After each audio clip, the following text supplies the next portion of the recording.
तुमच्या अनुषंगाने तुम्ही ज्यावेळेस नाटक बघायला जाता, तुमच्यासाठी चांगलं नाटक तुमच्याकडून कसं ओळखायचं की वाईट की चांगलं? मी आता कुठलंही नाटक बघायला गेलो ना, मी पहिला मागे बसतो. काय होतं ना, मी ना नाटक बघताना ना मला एक सवय आहे, मला झोप आली असेल त्याला कधी काय काय वेळेला ते चांगलं होत नाही. कारण कसं होतं ना, आता लॉकडाऊनमध्ये बघितल्यानंतर आहे ना, उत्तम बघितल्यानंतर आहे ना, माझे ना असं आईला ह्या लेवलचं काहीतरी करायचं रे, ह्या लेवलचं काहीतरी आपण करायचं आणि ह्या लेवलचं आपल्याला जर बघायला मिळत नसेल तेव्हा असं वाटतं की यार कंटाळा येतो रे. पण आता त्यांना सांगायचं कसं, तर तिथल्या तिथं मला डुलकी येते.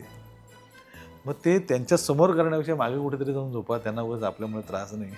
माझं असं होतं बऱ्याचदा. पण काही काही नाटकांना तर असं पण झालंय, मी मागे जाऊन बसतो, मला झोप येऊ आणि 10व्या मिनिटानंतर मला सॉलिड आवडायला लागलं. मग पुढे येऊन बसलोय. असं झालंय बऱ्याचदा पण. आणि तितक्याच वेळा नाही आवडले पण. मला असं वाटतं ना, नाटक ते ना, की जे गुंतवून ठेवतं, एंगेज करतात.